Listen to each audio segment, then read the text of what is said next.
আজকে আমরা একটু ব্যতিক্রম আলোচনা করব, কারণ এতে অধিকাংশ মুসলিম ভাই বোনেরাই লিপ্ত এই গুনায়। সেটি হচ্ছে গোপন পাপ।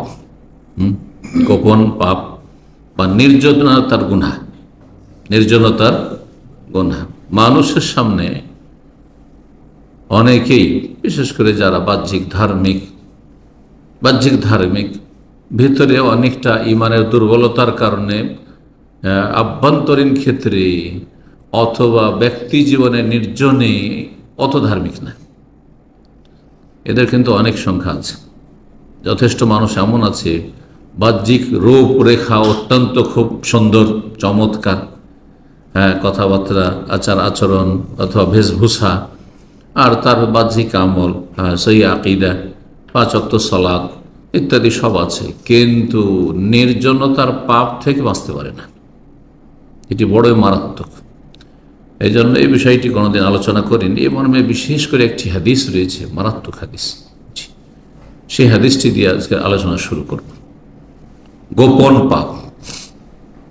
গোপনে রাখেন কোনো কথা, কাজ, কোনো পাপ, অথবা প্রকাশ্যে করেন। প্রকাশ্যে করলে হয়তো আশেপাশের মানুষরাও জানলো, গোপনে করলে মানুষ জানলো না, কিন্তু মানুষেরাও তো জানছেন। এটা তো আমাদের আকীদা, এটা আমাদের বিশ্বাস, এটা তৌহিদ বিশ্বাস যে আল্লাহ রাব্বুল আলামিন সব কিছু জানছেন। তিনি আলিমুল গায়বি ওয়াশ শাহাদা, দৃশ্য অদৃশ্যের জ্ঞানী। তিনি সব কিছুই দেখছেন, তিনি বসীর, সর্বদ্রষ্টা। ফানাযিরুন কাইফা তা'মালুন ফায়ানযুরা কাইফা তা'মালুন, বিভিন্ন হাদিস রয়েছে। আল্লাহ দেখছেন, দেখতে চান যে কেমন তোমরা আমল করছো। তাহলে আল্লাহ দেখছেন সব কিছু। আল্লাহ তার জ্ঞানের দিক থেকে সব কিছু সম্পর্কে জ্ঞাত এবং হাজির। সত্তাগত দিক থেকে আল্লাহ রাব্বুল আলামিন আরশে আজিমে, সৃষ্টির ঊর্ধ্বে, কিন্তু জ্ঞানের দিক থেকে সব জায়গায় আল্লাহ রাব্বুল আলামিন জ্ঞান মানে ইলম হাজির। আমার ইলম আমার পেছন দিক সম্পর্কে নাই, জ্ঞান সেখানে হাজির নয়। পেছন দেখি না, সামনে দেখছি শুধু।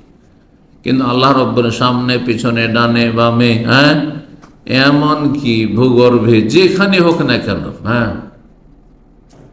জলে হোক স্থলে হোক, সমস্ত কিছু, ক্ষুদ্র থেকে ক্ষুদ্রতম কিছু হোক, সব কিছু আল্লাহ দেখছেন, জানছেন এবং শুনছেন। এই জন্য আল্লাহর এই নামগুলি রয়েছে 99টা নামের মধ্যে।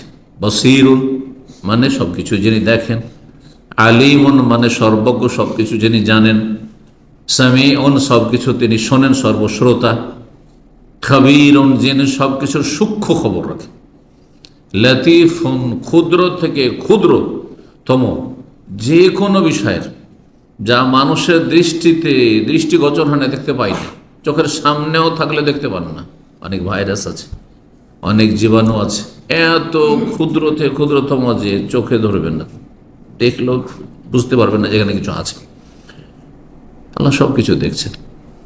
যে আল্লাহ সব কিছু দেখছেন, সব কিছু জানছেন, সব কিছু শুনছেন, তিনি কি আপনার গোপন পাপ সম্পর্কে, আমার গোপন অন্যায় সম্পর্কে জানছেন না?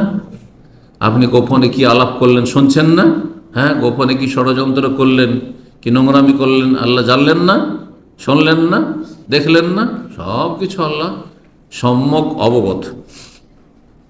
কোরআনে কারিমে এই মর্মে বহু আয়াত রয়েছে, কিন্তু সূরা আলাক, যে সূরার প্রথম অংশটি সর্বপ্রথম কোরআনে কারিমের নাজিল হয়েছে, তাই না? সূরা আলাক, ইকরা বিসমি রাব্বিকাল খালাক, তার আয়াত নম্বর 14তে আল্লাহ বলেছেন, আলাম ইয়ালাম, মানুষ কি জানে না, বেআন্নাল্লাহ ইয়ারা, যে আল্লাহ সব কিছুই দেখছেন। আল্লাহ সব কিছুই দেখছেন। আল্লাহর ওপর কোনো কিছু গোপন রাখা যায় না। স্ত্রী থেকে গোপন রাখা যায়, স্বামী থেকে গোপন রাখা যায়, বাপ মা থেকে গোপন রাখা যায়, বস থেকে গোপন রাখা যায়, সরকার থেকে গোপন রাখা যায়। যতই গোয়েন্দা, একবার গোয়েন্দা যতই পারদর্শী হোক, এক্সপার্ট হোক না কেন, যতই স্ট্রং হোক, গোয়েন্দা থেকেও তাদের চোখেও ধুলা দেওয়া যায়। কিন্তু রব্বুল আলামিন থেকে লা তাখফা মিনকুম খাফিয়া, আল্লাহর কাছে কোনো কিছু লুকিয়ে রাখা যায় না, সব কিছু জানছেন। এটি আমাদের আকীদা, এটি আমাদের বিশ্বাস। আকীদা এই জন্য মানুষের সার্বিক ক্ষেত্রে দু চারটি বিষয় নয় যে আমরা মাজারে যাই না, আমরা পীর ধরি না, তো আমরা মিলাদ করি না, এই দু চারটি হাতে হাতে গোনা আকীদা, এই আকীদা সহি আকীদা শুধু নয়, সার্বিক জীবনে আকীদা, সার্বিক জীবনে আকীদা, যা আল্লাহ সম্পর্কে বলা হয়েছে, যা রাসূল সম্পর্কে বলা হয়েছে, যা কোরআন সম্পর্কে, দিন সম্পর্কে, আখিরাত সম্পর্কে বলা হয়েছে। আখিরাতে হাসর মাঠে হাজির হইতে হবে, আছে কি নেই? হাজির হয়ে প্রথম যা হিসাব হবে তা হচ্ছে সালাত, ঠিক না? সালাত সম্পর্কে প্রথম যা বিচার হবে তা হচ্ছে খুনের কেস, মারামারির কেস, খুনের সাথে জড়িত, সে সরাসরি অথবা পরোক্ষভাবে মদদ জগিয়েছে, চক্রান্ত করেছে, কুপরামর্শ দিয়েছে, পরিচিত করেছে, মানুষকে নামিয়ে দিয়েছে মারামারি করার জন্য, সব শামিল তাতে। এই বিষয়গুলি আমাদের জানতে হবে এবং এগুলো আকীদার বিষয়, তো আমলের বিষয় নয়, আকীদার বিষয় আগে। সমস্ত আমলের আগে হচ্ছে আকীদা, ধর্মীয় বিশ্বাস। আলাম ইয়ালাম বিআন্নাল্লাহ, আর মানুষ কি জানে না, বিশ্বাস করে না যে আল্লাহ সব কিছু দেখছেন রব্বুল আলামিন। হাদিসটি শোনাই, হাদিসটি ইবনে মাজার হাদিস।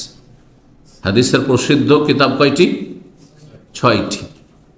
আমাদের দেশে সেহা সিত্তা বলে, 6টি সহি, 6টি সহি নয়, তবে কুতুব সিত্তা বা 6টি মূল হাদিস, হাদিসের অনেক গ্রন্থ রয়েছে, তার মধ্যে 6টি মূল গ্রন্থ, গুরুত্বপূর্ণ গ্রন্থ, বুখারী, মুসলিম, আবু দাউদ, নাসাই, তিরমিজি, ইবনে মাজাহ। 6টি সহি এই জন্য নয় যে বুখারী মুসলিম ছাড়া বাকি হাদিসগুলোতে সহিও আছে, জয়ীফ দুর্বলও আছে, আর কিছু জালও আছে। ইবনে মাজাহ, তিরমিজিতে এগুলোতে জাল হাদিসও আছে, ব্যক্তিহীন হাদিসও কিছু আছে, আবু দাউদ, নাসাইতে। তো এই ইবনে মাজার হাদিস, হাদিসটি কিন্তু সহি। আল্লামা আলবানী রাহমাহুল্লাহ হাদিসটিকে সহিহুল জামির 5028 নম্বর হাদিস, হাদিসটিকে সহি বলেছেন। সওবান রাদিয়াল্লাহু তাআলা আনহু, রাসূলুল্লাহ সাল্লাল্লাহু আলাইহি ওয়াসাল্লাম সাহাবী, তিনি বর্ণনা করছেন যে নবী সাল্লাল্লাহু আলাইহি ওয়াসাল্লাম বললেন, লা আ'লামান্না আকওয়ামান মিন উম্মতি, আমার উম্মতের কিছু সম্প্রদায়কে, কিছু জাতিকে, কিছু মানুষকে আমি জানি, তাদেরকে, তাই নবী সাল্লাল্লাহু আলাইহি ওয়াসাল্লামকে জানিয়ে দেওয়া হয়েছে তাদের সম্পর্কে, যারা গোপন পাপে লিপ্ত, লুকিয়ে লুকিয়ে মানুষের চোখে ধুলো দিয়ে, বাহ্যিক মুসল্লি, বাহ্যিক একবারে হাফেজে কোরআন, আলেমে দ্বীন, আর কারি সাহেব, আর হাজি গাজী, আর তারপরে বড়ই নেক, তাহাজ্জুদ গুজার, সোমবার বৃহস্পতি রোজা রাখে, 6 সওয়ালে রোজা রাখে, আর কত নেক আমল করে, বাহ্যিক অনেক আমল করে, কিন্তু তাদের ভিতরের অবস্থা খুব খারাপ, গোপন পাপ তাদের জীবনে রয়েছে। লা আ'লামান্না আকওয়ামান মিন উম্মতি, আমার উম্মতের বেশ কিছু সম্প্রদায়কে, কওমের বহু বচন আকওয়াম, বহু জাতীয় হইতে পারে, বহু মানুষ আছে যাদেরকে আমি জানি। ইয়াতুনা ইয়াউমাল কিয়ামাতি বিহাসানাতিন আমসালা জিবালে তিহাম, তারা হাসরের মাঠে আসবে সর্বহারা, নিঃস্ব হয়ে, নয় যে নেকি নেই, কোনো নেকি করেনি এমন নয়, তারা কিয়ামতের দিন এত পরিমাণ বেশি নেকি নিয়ে আসবে, হাসানাত, যেসব নেকির পরিমাণ হবে এক একজনের আমসালা জেবালে তেহামা, তেহামা অঞ্চল যে আরব এলাকায় রয়েছে, আরব দেশে রয়েছে, আরব দেশের তেহামা অঞ্চলের যে পর্বত আর পর্বতমালা, শুধু একের পর এক, পাহাড় আর পাহাড়, সেসব পাহাড় পর্বত পরিমাণ নেকি নিয়ে আসবে। সুবহানাল্লাহ, একটি পাহাড় সমান নয়, শুধু ওহদ পাহাড় কথা বলা হয়নি, তেহামা এলাকায় শুধু পাহাড় আর পাহাড়। আপনি যখন মক্কা থেকে সফর করবেন, আপনি তায়েফের দিকে, পাহাড় আর পাহাড়, তাই না? মক্কা থেকে মদিনার দিকে যাচ্ছেন, পাহাড় আর পাহাড়, ঠিক কিনা? এইরকম আরবে বেশ কিছু অঞ্চল রয়েছে, পাহাড় আর পাহাড়। তো তেহামা অঞ্চলের যে বহু পাহাড় পর্বতমালা রয়েছে, সেসব পাহাড় পর্বত পরিমাণ নেকি নিয়ে হাসর মাঠে হাজির হবে। নেকির অভাব ছিল না তাদের, দুনিয়াতে নেকি অনেক সঞ্চয় করেছে, ফরজ, ওয়াজিব, নফলের অনেক নেকি করেছে। ফায়াজালুল্লাহু হাওয়াআম মানসুরা, তাদের এই পাহাড়, বহু পাহাড় পর্বত সমপরিমাণ নেকিগুলিকে আল্লাহ রাব্বুল আলামিন ধুলি কণার মতো করে উড়িয়ে দেবেন। হাবা মানসুরা, বিক্ষিপ্ত ধুলিকণা। ধুলিকণা তো ধুলা, তাই না? কিন্তু হাওয়া বলা হয় যেগুলি আপনি রোদ্রের সময় জানালা যদি খুলে রাখেন তো জানালায় দেখবেন যে মনে হচ্ছে শুধু গর্দা উঠছে, ধুলো উঠছে, তাই না? আসলে ধুলো টুলো নেই, একটু ধুলো পাবেন না, পাবেন? কিন্তু দেখতে চোখে কি মনে হচ্ছে যে শুধু ধুলো আর ধুলো। এইভাবে তাদের বহু পাহাড় পর্বত সমপরিমাণ নেকি নিয়ে যে তারা হাসর মাঠে হাজির হবে, সেগুলিকে আল্লাহ কি করবে? ধুলি কণার মতো উড়িয়ে দেবেন, বিক্ষিপ্ত করে। বিক্ষিপ্ত ধুলি কণাকে একত্রিত করা যায় না। এক জায়গায় যদি ধুলো বালির পাহাড় থাকে তাহলে তো ঠিক আছে, কিন্তু বিক্ষিপ্ত হয়ে গেলে আর জমা করা যায় না। আল্লাহ সৌবান, ইয়া রাসূল আল্লাহ, সৌবান সাহাবী বললেন, হে আল্লাহ রাসূল, সিফহুম লানা জাল্লিহিম লানা, তাদের বর্ণনা আমাদের সামনে পেশ করুন। তারা কারা, কোন ধরনের লোক তারা? জাল্লিহিম লানা, আমাদের সামনে বিষয়টি সুস্পষ্ট করুন, স্পষ্ট করে তুলে ধরুন। বুঝতে পারলাম না যে পাহাড়, বহু পাহাড় সমপরিমাণ নেকি নিয়ে আসবে, আর সেই সমস্ত নেকিকে আল্লাহ রাব্বুল আলামিন তাদেরকে এমন সর্বহারা নিঃস্ব করে দেবেন যে সমস্ত ধূলিকণার মতো শেষ হয়ে যাবে। কেন আমাদের সামনে বিষয়টি সুস্পষ্ট করেন? আল্লাহ নাকুনা মিনহুম ওয়া নাহনু লা না'লামু, আমরা অজ্ঞাত অবস্থায় না জানার কারণে যেন তাদের দলে শামিল হয়, আমরাই সেই ক্যাটাগরির না হয়ে যাই। যে নেকি তো অনেক করেছি, জিহাদ করলাম, ফরজ ওয়াজিব করলাম, কত হিজরত করলাম, কোরবানি করলাম, সব কিছুই করলাম ইসলামের জন্য, আর তারপর আমাদের নেকিগুলি সব শেষ হয়ে গেল, এমনটা না। আল্লাহ তখন রাসূল বলেন, আমা ইন্নাহুম ইখওয়ানুকুম ওয়া মিন জিলদাতিকুম, দেখো ওরা কোনো অমুসলিম না, ওরা হিন্দু খ্রিস্টান না, কাফের না। কাফের তো জন্মসূত্রের কাফের। ফালা নুকিমু লাহুম ইয়াওমাল কিয়ামাতি ওয়াজনা, কাফেরদের জন্য আল্লাহ বিনা হিসাবে জাহান্নাম রেখেছে। কোনো হিসাবেরই প্রয়োজন নেই। কিসের হিসাব? নাকি থাকবে তাহলে না হিসাব, কোনো হিসাব নেই তাদের। জি। আর সবচেয়ে ভালো শ্রেণী তার বিপরীত, যারা বিনা হিসাবে জান্নাত, বিনা হিসাবে, কোনো হিসাবই না, যাও জান্নাত যাও। সুবহানাল্লাহ, ভাগ্যবান তারা, আম্বিয়া, সিদ্দিকিন, শুহাদা। জি, আল্লাহর দিনের নিষ্ঠার সাথে, ইখলাসের সাথে যারা খেদমত করেছে, হ্যাঁ, সে অর্থ দিয়ে খেদমত হোক, এলেম দিয়ে, জরুরি নয় যে শুধু এলেম দিয়ে আলেম হইলেই না। কেউ তার অর্থ ছিল, এলেম ছিল না, কিন্তু অর্থ দিয়ে ইসলামের খেদমত করেছে। কেউ তার বিদ্যা বুদ্ধি দিয়ে, তার টেকনোলজি দিয়ে, আজকাল সায়েন্স টেকনোলজির যুগ, হ্যাঁ, তার সে যান্ত্রিক যোগ্যতা, এই যে যান্ত্রিক সভ্যতার যুগে সেই যোগ্যতা দিয়ে ইসলামের খেদমত করেছে, যেটা হয়তো অনেক আলেম দ্বারা হয়তো না, হয়তো তার কাছে এলেম আছে, কিন্তু সেটা সারা দুনিয়ার ঘরে ঘরে আর পকেটে পকেটে, হ্যাঁ, পৌঁছে দেওয়ার মতো ব্যবস্থা হয়তো না। এই কাজগুলি জানা হয়তো করেছে। আল্লাহ রাব্বুল আলামিন এমনও মানুষ, বহু মানুষ হবে যাদেরকে বিনা হিসাবে জান্নাত দেবেন, আর অসংখ্য মানুষ হবে, বরং অধিকাংশ মানুষ হবে তাদের বিনা হিসাবে জাহান্নাম। তাদের, যাদের মূল জান্নাতে যাওয়ার চাবি নেই, লা ইলাহা ইল্লাল্লাহ, তাওহীদ নেই, শিরকি জীবন যাপন করে চলে গেছে, মুশরিক হয়ে দুর্গা পূজা করে চলে গেছে। কেউ দুর্গায় ধর্ণা দিয়েছে, কেউ দরগায় ধর্ণা দিয়েছে, কেউ তৃতীয়বাদ বিশ্বাসী খ্রিস্টান, কেউ ইহুদ, জি, কেউ নাস্তিক, কেউ মাজারপন্থী। আর সে অবস্থায় দুনিয়া থেকে চলে গেছে বিনা তবা নসিব হয়নি হতভাগাদের, বিনা হিসাবে জাহান্নাম। এরা কারা? যারা অনেক নেকি নিয়ে হাসর মাঠে হাজির হয়েছে, না জেনে তাদের দলে যেন শামিল না হই। বলে দেন নবী সাল্লাল্লাহু আলাইহি ওয়াসাল্লাম, আমা শোনো, ইন্নাহুম ইখওয়ানুকুম, তারা তোমাদেরই ভাই, মানে তোমাদের মুসলিম ভাই, তারা অমুসলিম না। অমিন জিলদাতিকুম, তোমাদের স্বজাতি, তোমাদের স্বজাতি। আরব হলে আরব জাতি, আর বাঙালি হলে বাঙালি মুসলিম, হ্যাঁ, মুসলিম জাতি। আর আসল জাতি হচ্ছে ইসলামের জাতীয়তা, মুসলিম জাতি। তোমাদের মতোই তারা মানুষ, ইয়াজুজ মাজুজের বংশ না। তোমাদের ভাই, তিনি ভাই তোমাদের মুসলিম, এবং তোমাদের মতোই মানুষ তারা। ওয়ায়াখুযুনা মিনাল লাইলি কামা তাখুযুন, তারা রাতে তাহাজ্জুদ পড়তো যেমন তোমরা তাহাজ্জুদ পড়ছো। সাহাবায়ে কেরাম যেমন তাহাজ্জুদ পড়ছেন, ওরা তাহাজ্জুদ গুজার ছিল এরা, এই জন্য এত নেকি সঞ্চয় করে গেছে। কিন্তু সমস্ত নেকি কি হয়েছে? ধূলিকণার মতো উড়িয়ে দেওয়া হয়েছে।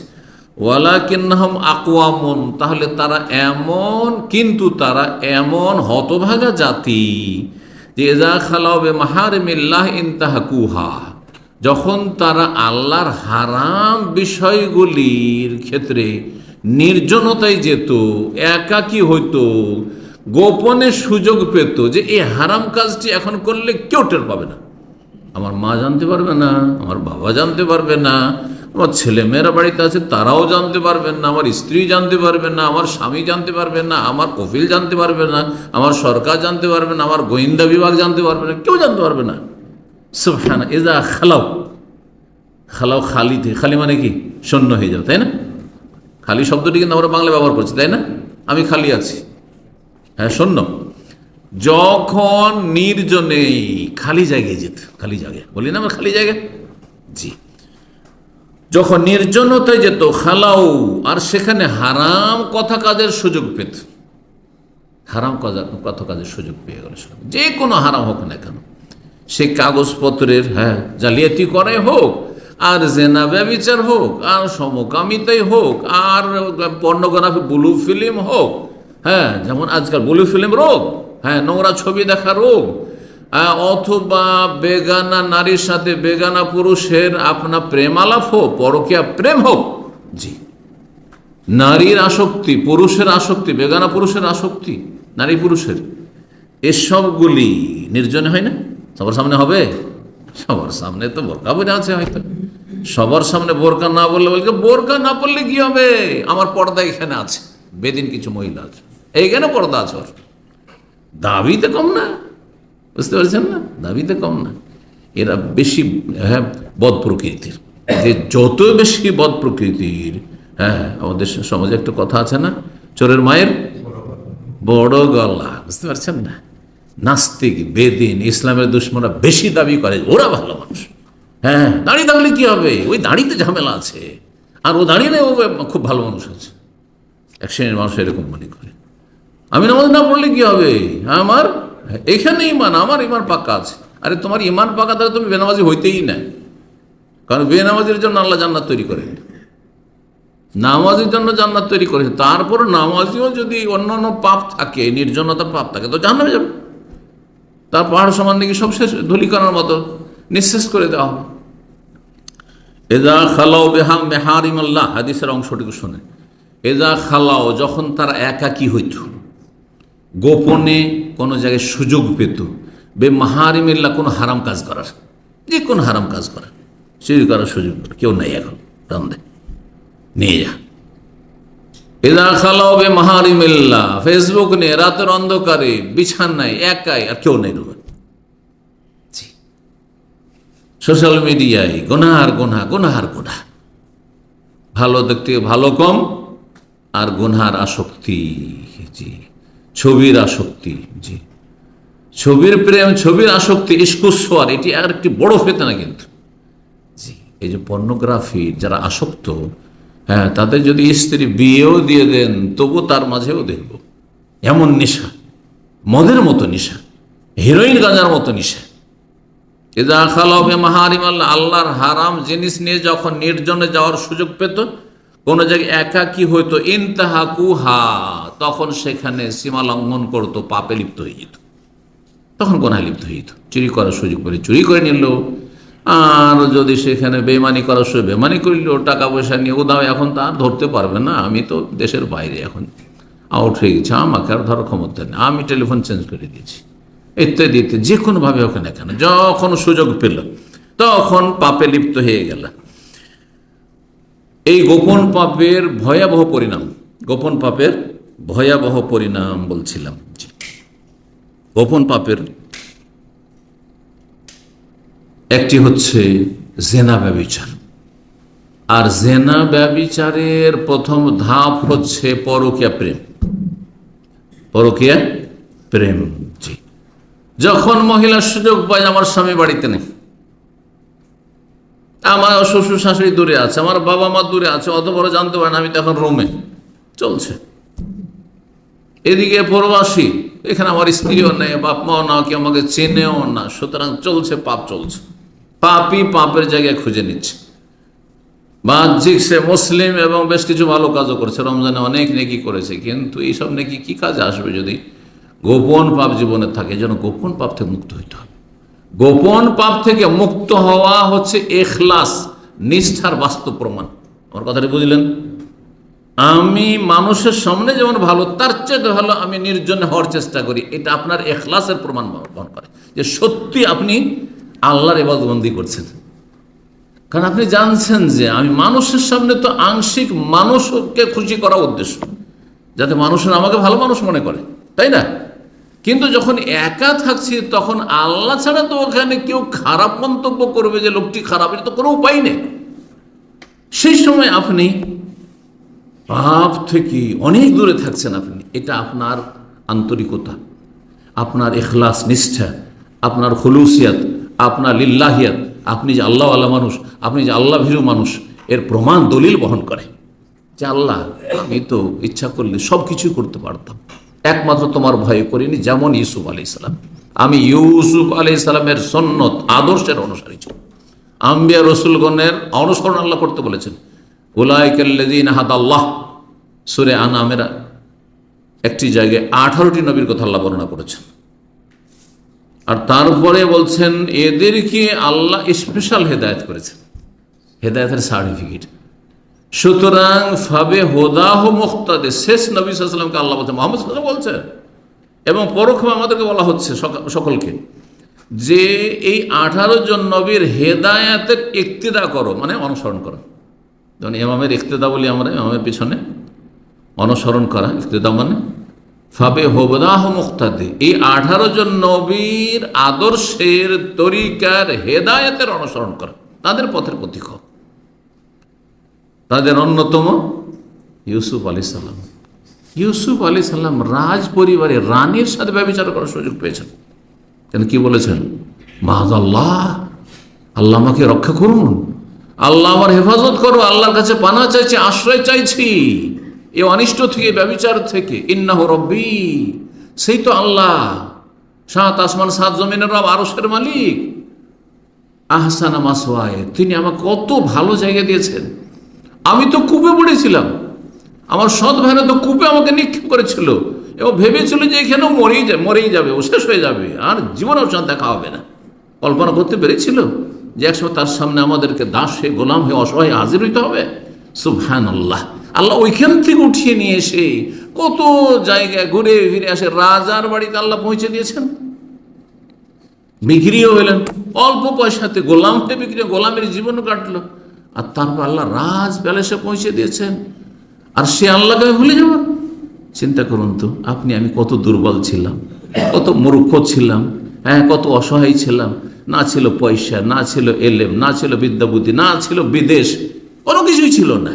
আল্লাহ কত দূর নিয়ে এসেছেন চিন্তা করেন। তারপরেও যদি পাপ করেন তো আপনার ইউসুফ আলাইহিস সালামের কথাগুলি স্মরণে আসে না যে আল্লাহ কোথায় ছিলাম? পল্লী গ্রামে কোথায় চাষির বাচ্চা ছিলাম, হ্যাঁ, গরিবের ছেলে ছিলাম, পথের ভিখারি ছিলাম, ফকির ছিলাম।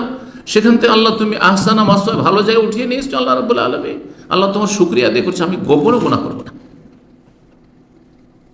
আরো বললেন রব্বিস সিজনু আহাব্বু ইলাইয়া মিম্মা ইয়াদুনানি ইলাইহি, আল্লাহ যদি জেলেও যেতে হয় জানো, আমাকে ধমক দেওয়া হচ্ছে, তুমি যদি আমার মনের আশা পূরণ না করো তোমাকে জেলে পাঠাবো।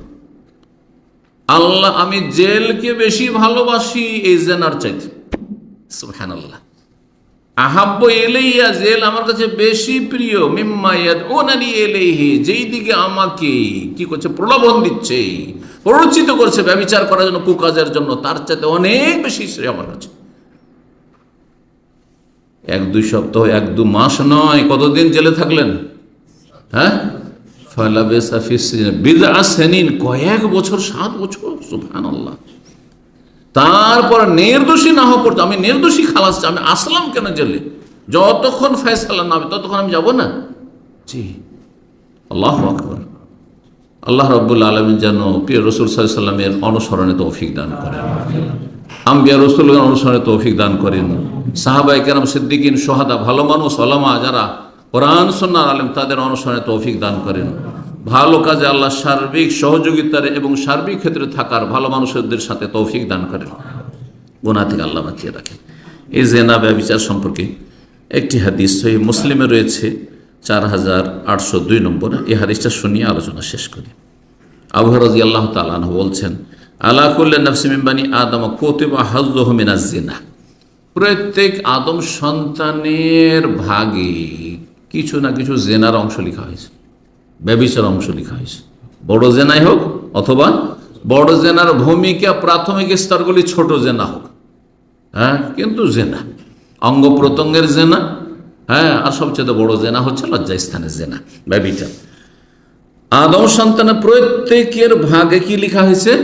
জেনা ব্যভিচার একটা অংশ লেখা হয়, হাযযুহু মানে তার অংশ লেখা হয়েছে। আদরাকা যালিকা লা মুহাল্লা, যা তার তকদিরে লেখা আছে তা হবে। তার মানে এরা সে বাধ্য না। বাধ্য কি? একটা মেয়ে খোলামেলা যাচ্ছে রাস্তা, আপনি দেখতে বাধ্য? আমি না স্বাধীন হয়ে দেখছেন? স্বাধীন হয়ে দেখছেন, তাহলে বুঝা গেলে তকদির মানে আমাদেরকে বাধ্য করা হয়নি। আল্লাহ আলিম খাবির, সব জানছেন যে আপনার আমার প্রকৃতি স্বভাবটা কেমন হবে, আমল কেমন হবে, আচার আচরণ কেমন হবে, সেই আল্লাহ সব কিছু জানেন, অতীত বর্তমান ভবিষ্যৎ তিনি তকদির লিখেছেন। ফাল আইনও, চোখের জেনা রয়েছে, অনেকে চোখের জেনায় লিপ্ত। জেনা হান্নাজরও, চোখের জেনা হচ্ছে দৃষ্টি নিক্ষেপ করা, বেগানা মহিলাদের তাকান, হ্যাঁ। ওয়াল আজানো, কানের জেনা, জেনা হাল ইস্তেমাও, শোনা, কেউ অশ্লীল গান শুনছে, হ্যাঁ, প্রেমের গান শুনছে, অথবা কোনো বেগানা মহিলার সাথে কথা বলছে আর মিষ্টি মিষ্টি সুরে কথা বলছে, আমোদ ফুর্তি করছে, তার সাথে শুনছে, কানের জেনা। কথা বলছে জবানের জেনা, যেহেতু কথা বলছে বেগানা মহিলার সাথে আর ওর কথাগুলি শুনছে, কানের জেনা হচ্ছে। কোনোদিন চিন্তা করেছেন যে একটা বেগানা মহিলার সাথে অতিরিক্ত যখন কথা বলছেন, আপনি আমোদ ফুর্তির প্রেমের গল্প, তখন আপনার জবানও জেনা করছে আর আপনার কি কানও জেনা করছে, আর কিছু করে না, তার আগে কলব জেনা করছে, কারণ মনটা ওইদিকে ঝুঁকছে, সেই জন্য আপনি টাইম দিচ্ছেন, হ্যাঁ, সেই জন্য আপনি লম্বা কথা চলছে তার সাথে, হ্যাঁ। একজন পুরুষ লোক হলে, একজন বুড়ো মানুষ হলে, একজন গরিব হলে তো কথা বলতেন ওর সাথে, কথা বলে তাড়াতাড়ি কেটে যাওয়ার চেষ্টা করতেন। কি ব্যাপার, এত লম্বা কথা কেন? জি, তাহলে কলবের যেন আগে, যখন একটা বেগানা মহিলার সাথে বা বেগানা পুরুষ সাথে, একজন বেগানা মহিলা, হ্যাঁ, প্রবাসীর স্ত্রী বেগানা পুরুষের সাথে কথা বলছে, তার অন্তর জেনা করছে, জবান জেনা করছে যখন কথা বলছে, আর কানও জেনা করছে। সুবহানাল্লাহ, চিন্তা করছেন। আর যদি দেখে ওর দিকে, ওর ছবির দিকে, তো চোখও জেনা করছে। একসাথে কতগুলি জেনা হচ্ছে, চিন্তা করতে হলে। ওয়ালিয়াদু, আর হাতের জেনা, জেনাহাল বাদশ, হাতের জেনা হচ্ছে ধারণ করা। কেউ বেগানা মহিলার গায়ে হাত দিল, বেগানা পুরুষের গায়ে হাত দিল, হ্যাঁ, তার দিকে হাত বাড়াইলো, ইত্যাদি, স্পর্শ করলো। ওর রিজলো, পায়েরও জেনা রয়েছে, জেনাহাল মাসিও, হেঁটে যাওয়া, কোনো জায়গায় মিট করার জন্য, অ্যাপয়েন্টমেন্ট, অমুক জায়গায়, অমুক ফিল্ডে, অমুক পার্কে এসে ওখানে দেখা হবে, হ্যাঁ, অমুক বাজারে ওখানে নাম, অমুক টাউনের নাম, ওখানে দেখা হবে। আউযুবিল্লাহ। লিসানো, জবানের জেনা, জেনাহুল কালামু, জবানের জেনা হচ্ছে কথা বলা, কথোপকথন বেগানা পুরুষ মহিলার। ওয়াল কালবু, আর অন্তরের জেনা, ইয়াহুই বা ইয়াহুয়া ওয়া ইয়াতামান্না, অন্তর ঝুঁকে, একটা পুরুষের মহিলার দিকে অন্তর ঝুঁকে, বেগানা মহিলা দিয়ে একটা মহিলার পুরুষের দিকে, যাকে সে, হ্যাঁ, লাইক করে, পছন্দ করে, দেখতে ভালো লাগে, তার কথা শুনতে ভালো লাগে, হ্যাঁ, তার সাথে মিলিত হইতে ভালো লাগে, তার দিকে মনটা ঝুঁকে, সেদিকে, হ্যাঁ, কি করে, তার আকাঙ্ক্ষাও করে যে তার সাথে আমার একটা কি হোক, হ্যাঁ, প্রেমের সম্পর্ক হোক। ওয়ায়ুসাদ্দিকু যালিকা ওয়া ইউকাযযিবুল ফারজু, আর লজ্জা স্থান এটার বাস্তবায়ন করে অথবা অপারগ হয়ে যায়। যখন এই সব জেনাগুলোতে লিপ্ত হয়ে যায়, কয়টি জিনিসের জেনা বললেন রাসূলুল্লাহ সাল্লাল্লাহু আলাইহি সাল্লাম? প্রথম বললেন চোখের জেনা, তারপরে কানের জেনা, হাতের জেনা, পায়ের জেনা, জবানের জেনা, কলবের, অন্তরের জেনা। এই 6 জেনার পরে তখন কি হয় যায়, এগিয়ে চলে যায় মানুষ। এগিয়ে চলে যাওয়ার পরে নারী পুরুষের তখন কি হয়ে যায়, শারীরিক সম্পর্ক, নোংরামি, বড় জেনা লিপ্ত হয়। আর না হলে চেষ্টা করলো কিন্তু সেখানে গিয়ে ব্যর্থ হলো, কিন্তু চেষ্টা করে ব্যর্থ হইলেও সে জেনাকারী, কারণ সে যদি ব্যর্থ না হইতো তাহলে জেনায় লিপ্ত হয়ে যেত, বড় জেনায় লিপ্ত, সে অতটা গুনাহ হইল। তো নির্জনতার গুনাহ মানুষকে বিভিন্ন রকমের জন্য তারা গুনাহে লিপ্ত করে। তার মধ্যে গুরুত্বপূর্ণ একটি নিকৃষ্ট নোংরা বদচরিত, সেটা হচ্ছে পায়খানায় বসা। পায়খানায় মৌমাছি বসে না, কে বসে? নোংরা মাছিগুলো বসে। নোংরা মাছিগুলো পায়খানাতে, যত নোংরা জায়গা, যত গন্ধ সেখানে বসবে। মাছি যখন ভ্যান করে, যেসব এলাকায় মাছি আছে, মাছি কোথায় ভ্যান করে? খালি নাকের কাছে। কেন খেয়াল করেছেন, কে করেন নাই? হ্যাঁ, যেখানে ময়লা আছে, গন্ধ আছে, সেখানে গিয়ে মাছি ভ্যান করবে। না, মৌমাছিও ফুলের কাছে যাবে। তো যারা সৎ চরিত্রের মানুষ, হ্যাঁ, যারা আল্লাহ ভীরু মানুষ, যারা চরিত্রবান মানুষ, তারা স্ত্রীর কাছে যাবে, স্ত্রীর সাথে খুব প্রেম করবে, স্বামীর সাথে খুব প্রেম করবে, আনলিমিটেড। জি, যতটা আল্লাহ জায়েজ করেছেন, একমাত্র মাসিক অবস্থা ছাড়া, তাই না? জি,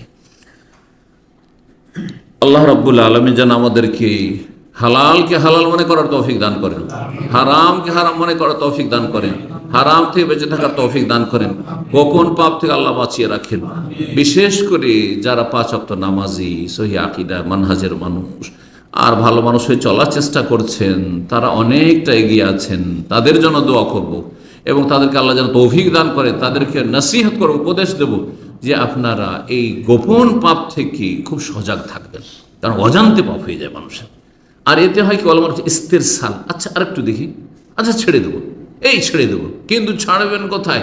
প্রথম মনে করেছেন আচ্ছা 1 মিনিট দেখেই নি, এই মহিলাটি দেখতে সুন্দর লাগছে, এতে ফেসবুকে অথবা ইউটিউবে, আর এর কথাগুলো শুনতে ভালো লাগছে, দেখি 1 মিনিট দেবো। 1 মিনিট করতে করতে পরে ঘড়ি দেখেন 15 মিনিট হয়েছে না, আধা ঘন্টা হয়ে গেছে। অনেকের রাত পরে হয়ে চলে যাচ্ছে, যারা আসক্ত হয়ে গেছে। এটাকে ইস্তেরসাল বলা হয়। রশিকে ঢিল দেবেন না, রশিকে ঢিল সাথে সাথে লাগাম টেনে ধরবেন। আল্লাহ যেন আমাদের গুনাহ থেকে বেঁচে থাকার তৌফিক দান করেন, ভালো কাজ করার তৌফিক দান করেন। ওয়া জাযাকুমুল্লাহু খাইরান ওয়া সাল্লাল্লাহু আলা নবিয়িনা মুহাম্মদ ওয়া আলা আলিহি ওয়া সাহবিহি আজমাইন।